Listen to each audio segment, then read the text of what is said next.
As an introduction, my name is Donna Ibe and I'm the Creative and Academic Director of the Future Work Skills Academy.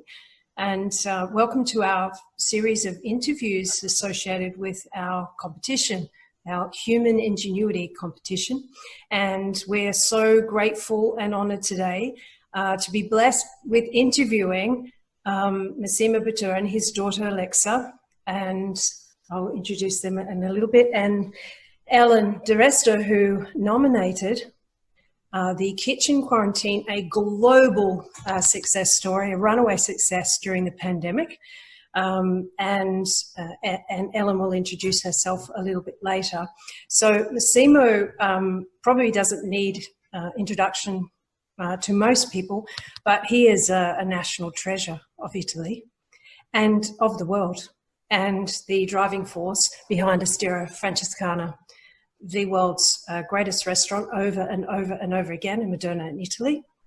And he's got huge accomplishments. It would take the entire interview to go through those, but that's my summary, except he also has a huge heart and has a number of organisations that give food to people who need it, and particularly during the pandemic, they have stepped up and delivered above and beyond to people who are grateful to receive that. And we're grateful to have you in the world. And of course, Alexa, who is a powerhouse in herself, who's just come onto the world stage, is just getting started. So it's going to be interesting to see what comes next with you, Alexa.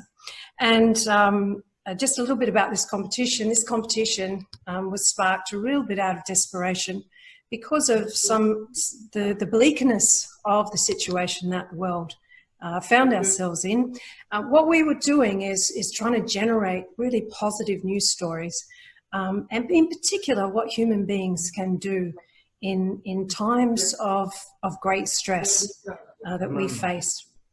And so the competition was designed, opened up for people to be able to nominate individuals or companies that they thought demonstrated human ingenuity, adaptive thinking, novel thinking. And here we have two people who were nominated by Ellen. So I'm going to hand over to Ellen, but just before we do, I'd like to know how you're doing, because I know everyone else wants to know that. So how are you? How's Italy? How are you? It's crazy. It's really, really crazy that now that we're reopening. We started reopening last week, and like really, really reopening. So on May 4th, a couple of other shops and small businesses could start to reopen, but now people can really like walk around freely. Obviously with like masks and stuff like that, but it's crazy to see like life start up again. No, it's one of my best friends is a virologist that works with the government. So we were like calling each other all the time, and he explained the whole process that we did in Italy, like very drastic close down since May 9, 1 week before everyone else. March 9, sorry. Yeah. March 9. It's a long and time. then and the number are extremely positive right now. And so they decided to start with the companies first, then once at a time, 1 week at a time. And now, since Monday, all the restaurants, bar are open, and step by step, we try to go back to normal life. Yeah. That's fantastic. That's positive. Yeah. We have to stay positive. It's good to stay positive. We stay positive. If you're not if you're not positive, the message we were spreading, every night since March 10, it was like a mask with a smile stamp on top, and good message for everybody, because we realized from the messages, right? Yeah, from the messages. Thousands of messages, super positive, super, thank you, thanks for that. So that was the fuel for our everyday, because it was extremely difficult. Yeah. Every day, cooking. She was like, me, Alexa and one iPhone. Yeah. And she was like shooting every day in the afternoon, all the prep and the things for the people to post the day after, for them to understand how we were doing. But the most important thing was that kitchen quarantine was the perfect expression of Food for Soul. That is our charity foundation. Exactly. In which we open, actually during the quarantine, we open Merida in Mexico. Yeah. The soup kitchen in Mexico. Yeah. But also from Ronnie from Oz Harvest in Australia. Yeah. We are receiving very positive messages, and probably we're going to open in Sydney very soon. So awesome. It's amazing. So I'm just going to hand over to Ellen. She'll introduce herself, and she'll ask you first a series of questions that we're asking our nominees. I'm Ellen DiResta. I am an innovation strategy consultant. And so I work with companies and I help them, just as you said, like to find who they are and then how do you express yourself through new things, because companies try to do different things all the time and they don't understand why some work and why some don't. And it's like, you can do very different things if you do it in a way that's consistent with who you are. And I know a lot of companies need to find that. Exactly. And I loved your story. There are a couple of stories I'm finding really fascinating where established businesses run by men, their younger daughters now in the pandemic have added a new dimension to the business. And there's a local bakery. Think about that. She was away, fighting back because of Maserati, like the car company here in Modena, offer her like a stage. And so she started the stage last year. And but I didn't know Alexa. I didn't know her. Yeah, it was kind of just a rediscovery for both of us in our relationship. She left when she was 18. Yeah. Yeah. And that's a similar story of the bakery here. And then the last thing I'll tell you is I do have family in Italy, and I had Tetra Pak as a client at one point. Oh my goodness, love it. We were in Modena and we did this. You know this? Of course. I did that one. So anyway, I loved that you were there, and I've spent some time in Modena. I love Modena, and so I just said this is a perfect nominee for this contest. Like that. Tetra Pak is one of the company who support our other project that is Il Tortellante. So the project in which we put together third age people and children or young men with different abilities to make handmade pasta, super classic in Modena, the tortellino. Do you understand? No, Modena is a place where if you don't believe in God, you believe in tortellini. Always like that. In brodo. So, in brodo. That's a big debate. A Tetra Pak is one of the companies who support and serve as a staff meal at lunch for once every month. Yeah. But hundreds of kilograms. Yes. So that's so fantastic. And so that's why I nominated you. And so I know, people can read it, but just for Donna's interview, we wanted to just start with, if you could just tell us how it started. You started that a little bit, but we'll just kick it off just so we have it for her interview. Yeah, you want to talk? Do whatever you want. Okay, it's fine. Like with the coronavirus outbreak, it was the 9th of March. If you think about the surreal situation, 9th of March, we were like fully booked in Osteria Francescana, Casa Maria Luisa, Franceschetta. At 10:30 in the evening, it came out like the news that Modena from midnight was becoming a red zone. So everything that wasn't ours, has fallen away. And what it remains is like our family, our home, and our passion. Mm-hmm. So what we were doing, you know, we were like, I think those were such precious days. And we realized immediately we had to do something because we didn't know how much it would be, you know, we just did it, you know. And with these special days, we realized immediately it was a privilege to spend time with your family in your place, especially for someone like me that I'm traveling like crazy, you know, since like 10, 15 years ago. And, you know, each one of us in our home, we realized that we had to do something very special with this time that this virus, you know, gave it to us.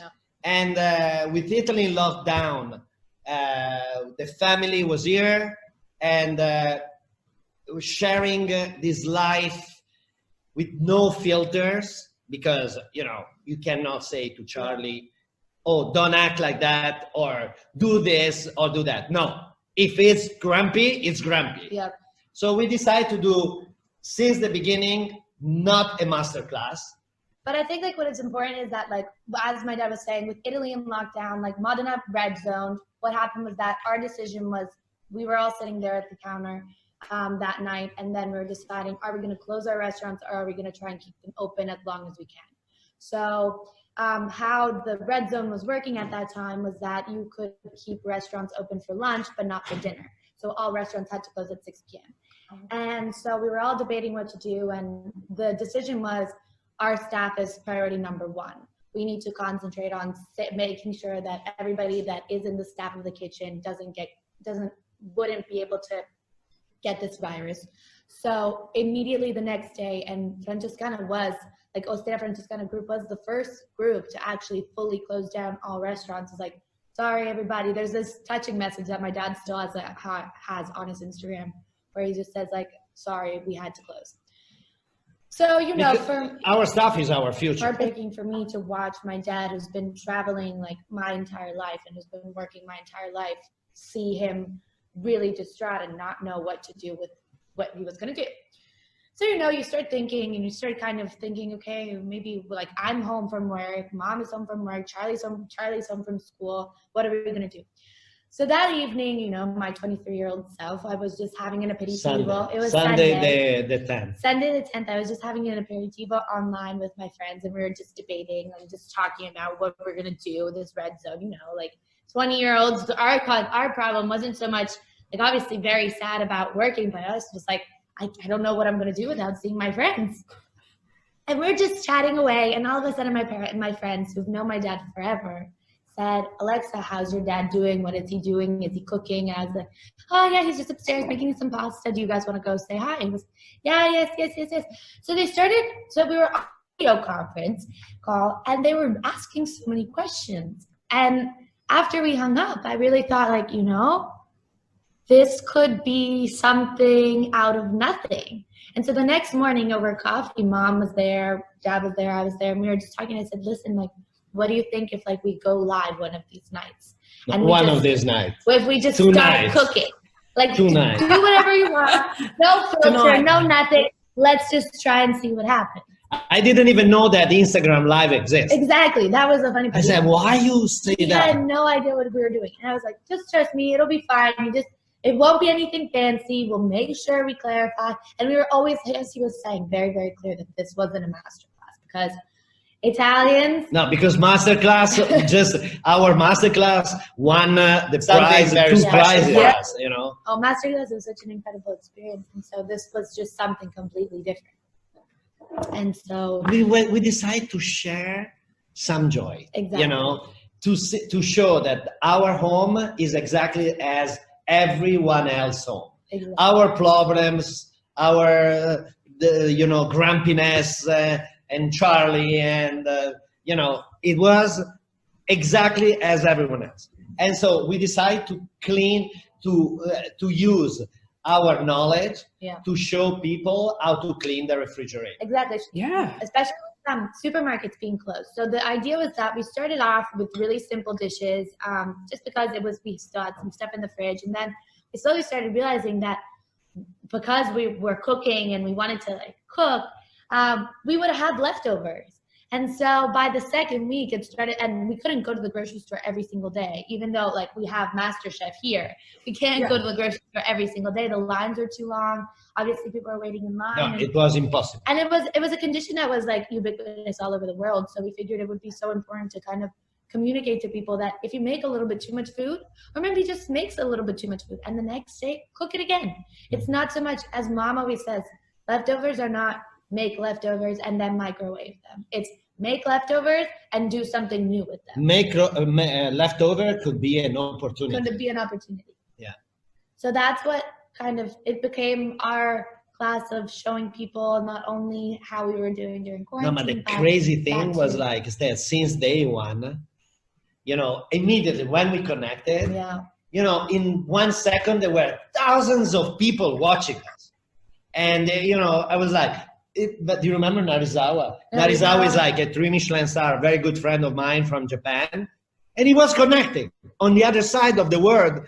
Los Angeles was watching us. You know, I was like, oh my God, this is something crazy. I think that's also because like he's never done an Instagram live. So, you know, like Instagram gives you a notification, especially if you follow someone and they've never done one. So it's just like Massimo Bottura is going live. And I think everybody was looking at Italy so closely. Everybody was looking at us. What's happening? What is he going to do? Where is he going to go? And so in the end, it's like, just trust me. Yeah, exactly. It was like, just trust me. And it exploded. It exploded. And it went so well. And every single episode this past week has been our last week of like continuous episode doing. And every single episode, we were just thanking people and thanking them for like staying with us and like listening to us and just supporting us, because it was incredible how much energy we would get from doing these lives. It was unbelievable. Unbelievable. Because the people were the one, was really the energy behind every night, because it was so difficult.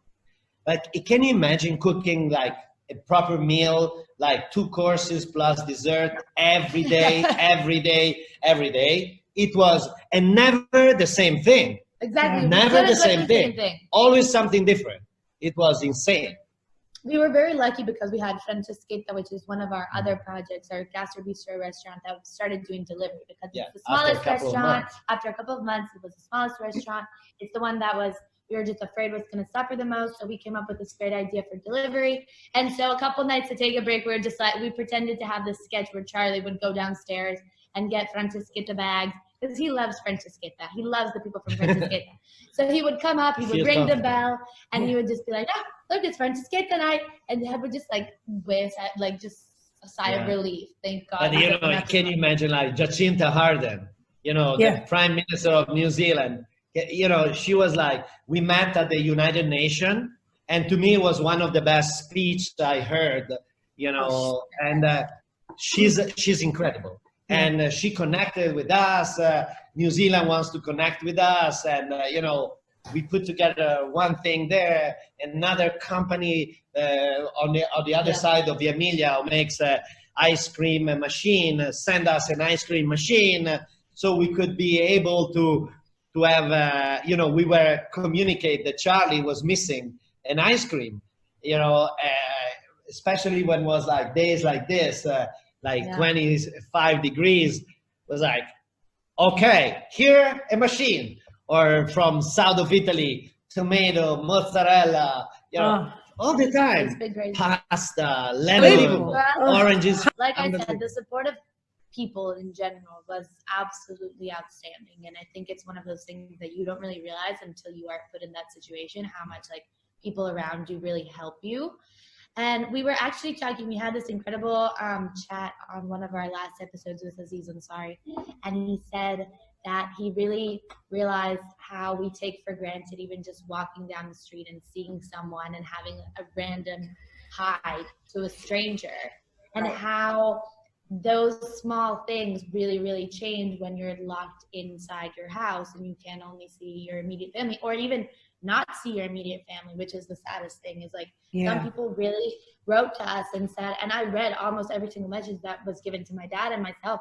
People were just saying like, I'm stuck in the middle of Germany and I'm an Italian chef and I don't know what to do, and connecting with you guys is like, but from a chef like that to like the actor like Gerard Butler, you know, he was watching us every night. Movie and you know, and you are with me right now and you are chatting with me, you know, but Kitchen Quarantine is so good, we know, it's so inspirational, you know. I was like, whoa, that's amazing. It's been, yes, the response has been, but that's just one, you know, of the 1,000. Mm-hmm.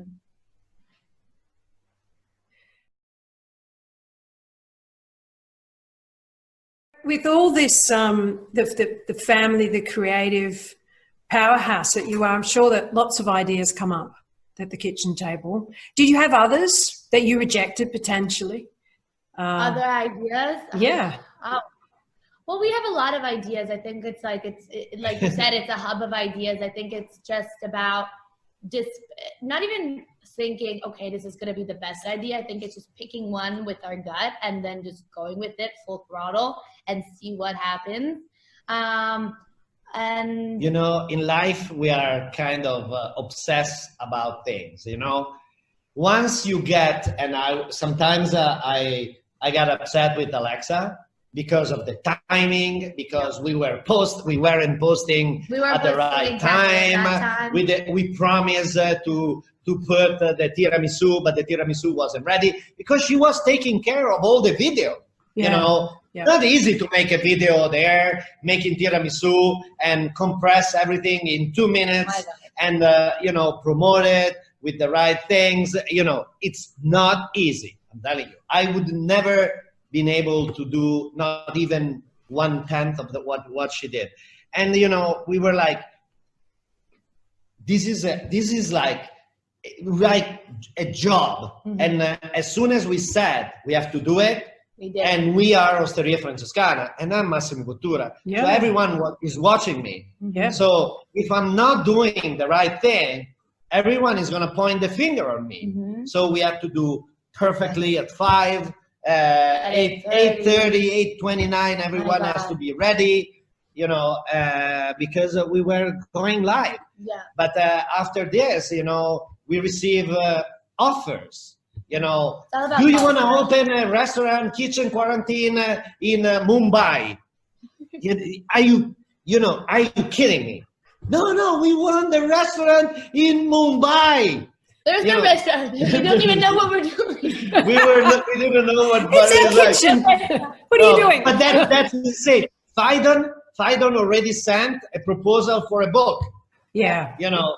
So these are all possible projects that we'll think of and that'll come up. I think we're going to come up. Now brainstorming is going to be crucial again to kind of figure out what to do. We have so much material on hand and we're working on trying to get everything like online as soon as possible. You know, you want to make things, it's all about follow through and also about the quality of what you're doing. And so for us, it's not just, it wasn't, especially seeing him and seeing the response, it's not so much, I feel it's a responsibility to not just put up a video, just here you go, here's just a random video that we took, but actually making it, putting the time and effort to make it look into something that was up to par with everything that we've been doing so far. Yeah, for sure. But also, the crazy part and the most excited part was like, when first became, first, of course, the New Yorker was an amazing push.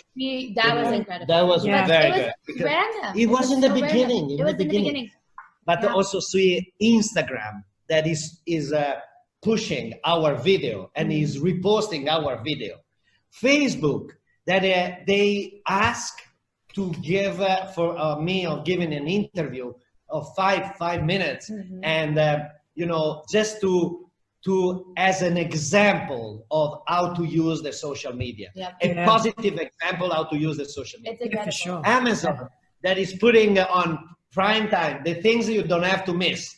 You know, 8:30 watching Kitchen Quarantine European time. No, we've been very fortunate. I think, very fortunate. Very fortunate. People loved it. People loved it. I think it was also a question of timing Google. for us. Yeah, We connected with Google directly into the computer, and we were cooking with them. Yeah, it was like all the employees. Google also wanted to. Yeah, it's crazy. Crazy. But I think it comes down to timing and just like kind of seizing the opportunity. I think for us, the reason why, because you saw that you could see that after a couple of weeks that kitchen quarantine had started, a lot of other people, a lot of other chefs on Instagram started cooking. Hey, Charlie! Hey, g'day from Australia. He doesn't have a pajama today. No pajama. Where's the pajama? Nice shirt, Charlie. And he has Harvard. That's just near me. Harvard is near me. Exactly.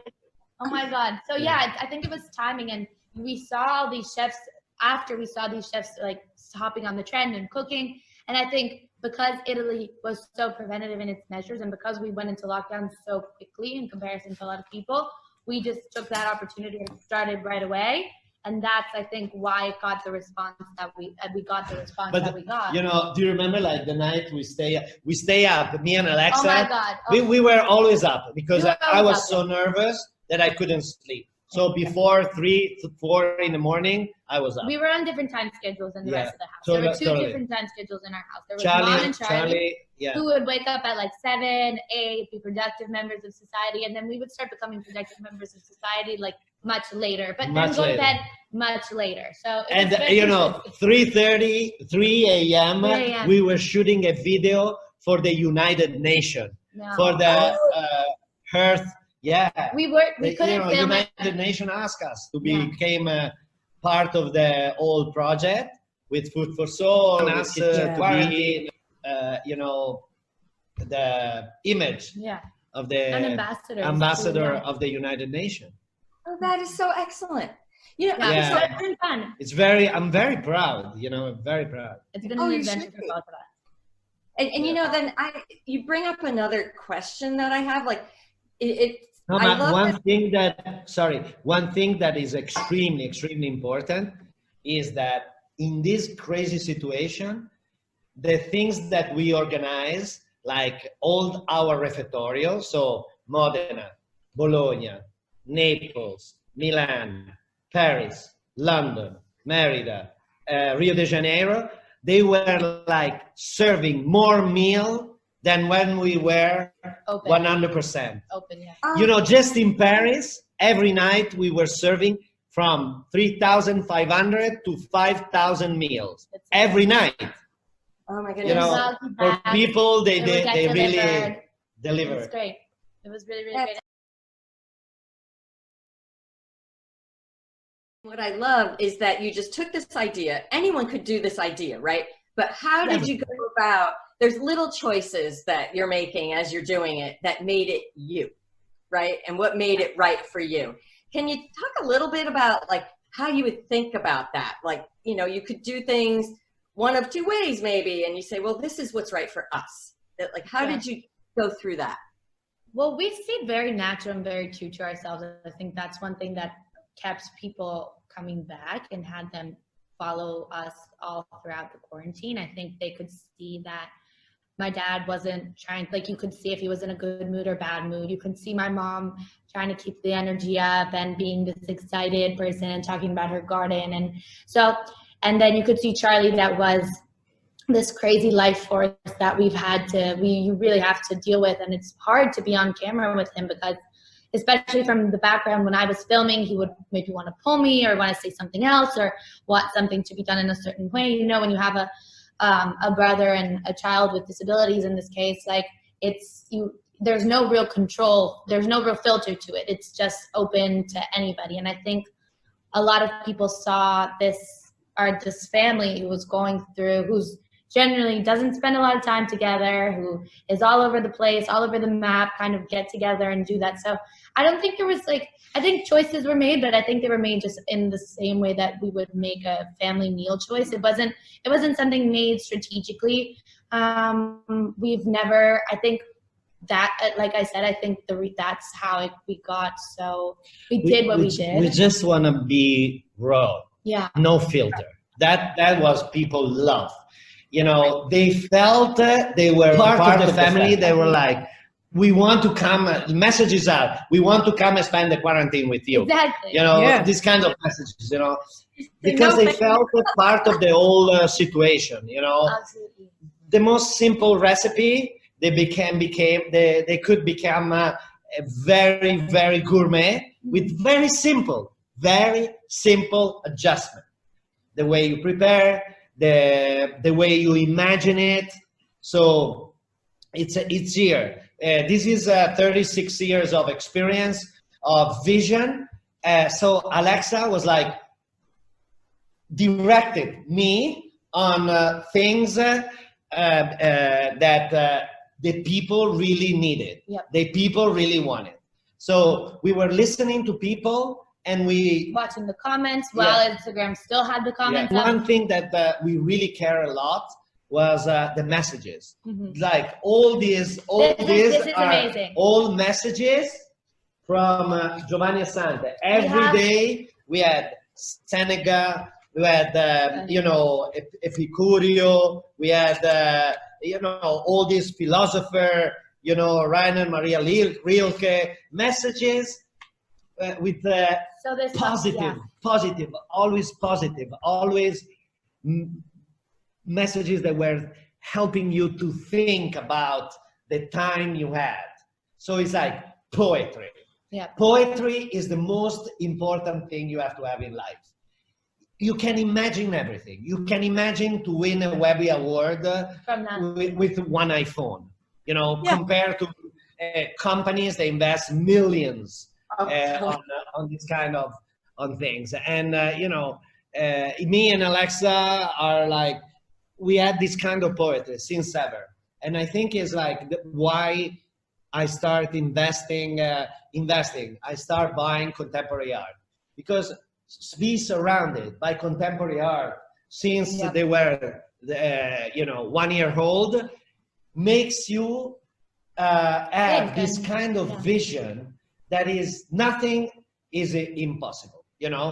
Everything is possible. You can just have to imagine. Mm-hmm. You have to have poetry in your everyday. If you're in your everyday life, you got lost, you start complaining about everything because this is not good. This is life. Our life is full of obligation. Mm-hmm.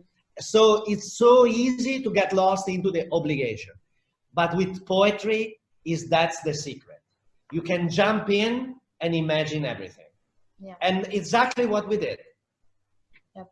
So it wasn't so many choices. It was more just kind of following our gut. And I think then you kind of learn. We didn't really have a structure to the program up until like the end. And it wasn't even a structure because it just became such second nature to us. So you would know that Charlie would have his pajama and would start at 8:30. And then we would read our poem from the pasta producer. See, but do you think this is one of the key? Yeah.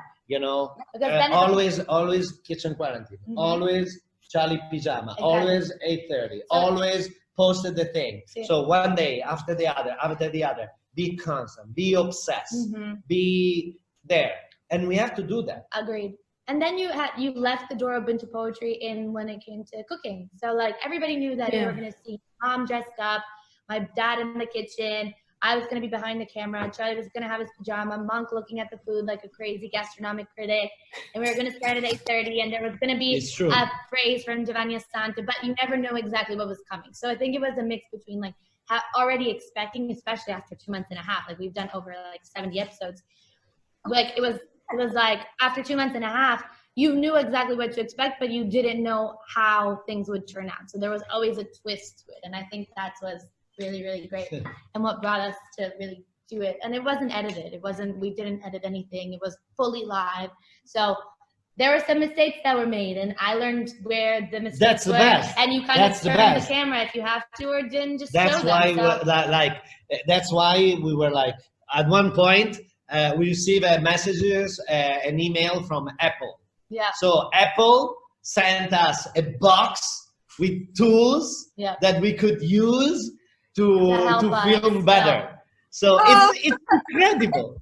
Incredible. You need an iPro, with a lot of memories to storage all the photographs and the things. And we kept everything. Yeah. We kept all the photographs, all the plates, all the video, all the behind the scenes. Because the company, we they have were so like, many we want, we have moments, so just we like really, really funny moments that were just like, you know, it's like that it's always you never know if you want to put them up or you want to keep them. So for another moment, fun. so and it's so funny. The amount of material we have right now is incredible, and now it's just figuring out what to do with it and how that could be really fun, actually. Yeah. So I was wondering what sort of roadblocks that you had. That could be anything, like technical, or it could be anything, that roadblocks that you had that you kind of surprised you, and then how did that work? Well, I don't want to say Charlie's one of them, because Charlie wouldn't be one of them. It's just, you know, it's trying to deal with that in the family. It's hard, and it's a great thing. It's really kept us like humble, and just realizing that obviously people go through quarantine in a different way. I think my mom, myself, and dad we're a little bit more able to adapt. And I think for Charlie, who's really has a routine. It's the first time that we were home all together. That was a big one. Because, you know, I was always or in traveling or at the restaurant. Yeah. So having a meal here, except for Sunday night, you know, that sometimes you were home, but in the last 5 years, no. So it was like the time that Charlie was very upset. Yesterday night when we went out for dinner for the first time, connect with, and he was very upset because kitchen quarantine was over. Yeah. You know, and he really I think he's feeling the change now, which was like he was slowly starting to adapt to how kitchen quarantine and that was, and now he's starting to feel a change. Yeah. Technical difficulties, we really didn't have that many. Again, we were with an iPhone, so they're very fairly simple to use. I think it's just a question of adjusting. We did a couple videos that with Instagram Live, you film horizontal, you film vertically, then do switch it to horizontal. When we tried to switch it to horizontal when we started to do some videos, other ones, I think you can really see the progression of like video editing. And when it came to subtitles, and sometimes we just filmed videos in English, because once you start switching back and forth, you never really realize if you're talking only in Italian or only in English.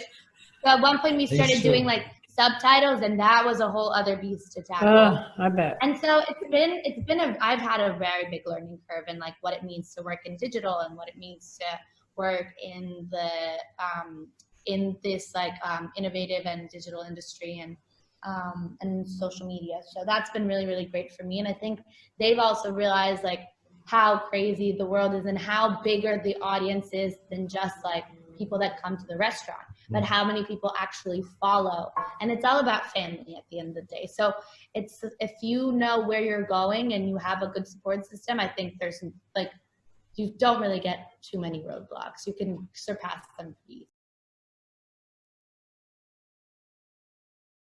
One last question. So, you know, like I told you, this is the kind of work that I do with my clients, and it warms my heart that you know who you are. And I work so hard, you can imagine, with a big company, helping them to figure out who they are. But if you were to give them advice, like, you know, just negative things happen, and companies are so big on their plans, you know, that things happen unexpectedly. And if you were to give them advice how to succeed when the unexpected happens, what would you get? Wow, that's a big question. That's a very good question. You know, sorry. I have lots of friends. They run big companies, like Marco Bizzani, who runs Gucci, or like Maserati and Ferrari. You know, this is there are like very different approach, I think, with these things. But you know, I think one great suggestion is to let the young generation to do things their own way, because I'm of course I am very successful, and you know, people from all over the world are watching me, but I didn't know anything about that. Yeah. So what I did, I left her in charge. Then what I was doing, I was keeping her in track. Yep. And focus. That was something that she didn't have, you know. Yeah, so it's like hard. that's what it is a double help, you know, exactly as you know, I said when I had a chat with Maserati, or I did the same thing with Ducati. So we were like, the company, like one makes motorcycle and the other supercars. I said, listen, you have, if you do that, I was one of the first who saw the new model of Maserati. And I said, you know, to me, the things that is extremely important is to know who you are, what you have done in the past. You know, you are the company who did and invented the GT 2+2 with a very sport engine. To build your future, you have to look at the past in a very critical way, never in a nostalgic one, to get the best from the past into the future, with the help of people like Alexa, that really has the tools to project yourself into the future. Is exactly as I think Gucci does.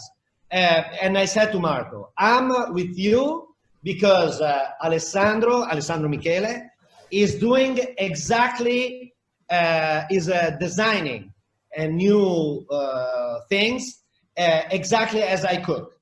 Exactly as I cook. You know, what we do is like we compress our passion into our edible bites, sitting on centuries of history, because Italian cuisine is centuries and centuries of history, but filtered by a contemporary mind. So this is what I would do. You know, when you own companies like Gucci, Maserati, Ferrari, Ducati, you have such a big history that you cannot forget about that just to look for the new trend. Trends are coming and leaving. You know, your past is here. Just get the best from the past into the future. Agreed. Right. That's excellent. Thank you. That's perfect. And also, I think, Massimo, the idea of ensuring you have poetry in your life. It's so true. It made such a difference. Like one time we actually were about to forget the phrase and then people reminded us. So it's beautiful to have that. That's insane. Like people reminded us. And the phrase? They were like, and the phrase, and I was like, oh my goodness, thank you, yes. But there are some of them. Some of them beautiful. are incredible. You know, like, guarda questa, di Goethe. It's necessary to get together, not to stay together, but to do something together, from Goethe. Like we were receiving from our dear friend who does pasta and down in southern Italy. He's a philosopher. He's also a philosopher, and he said philosophy, and so he would send us every single day. This is Leonard Cohen. Beautiful. Leonard Cohen. There's a crack in everything, and that is how the light gets through. Oh, too much already. Oh, no, look at this. Another one from the Juvenile French poet was, when everything is good, optimism is a luxury. When everything is falling apart, it is a necessity. Yeah, for sure. You know, like Voltaire. The most courageous decision you make each day is to be in a good mood. Also, that was a big one for us, and that was like a very dark time. This is the one we use also to close the speech for the United Nations. It was the John Lennon quote: "A dream you dream alone is only a dream. A dream you dream together is reality." So it's been great, and it's great to have these. Like all of a sudden, Mom said, "Like I can't throw these away. We can't throw these away," and so we started collecting them all, and so now we have this huge folder filled. Yeah, we have like everything. We kept everything. Yeah. Oh, they'll make a great art piece. Yeah. Yes, you can make contemporary art. It might be next thing. No. Look at this. Like so many, and so many more. Yeah, they're falling everywhere. Yeah, falling everywhere. It's beautiful. Well, you have been as awesome, more awesome than I could have imagined. It has been such a gift to spend time with you, understanding your journey, and hopefully for people who are faced with uncertainty, and we've still got a little bit to go around the world. And yeah, I think so. And so to give people some confidence that it goes back to basics, to hear what you say and to reflect on that is an extraordinary experience for us and for people listening. I'm grateful for your time today, and I'm also grateful to Ellen for nominating you for our competition. And so thank you very much. And so we'll wrap up on this interview with the Human Ingenuity Competition, and the competition extends into July and to early August. So we're getting nominations from all around the world, and we encourage people to nominate individuals, organizations, whether making money or not. So for example, social enterprise, to jump on our website and they can nominate people there. And from all of us at Future Work Skills Academy, thank you very much for your time, and we look forward to learning and hearing more about what you do next. Well, thank you, Donna. Thank you so much. Thank you. Thank you, Alan. Thank you all.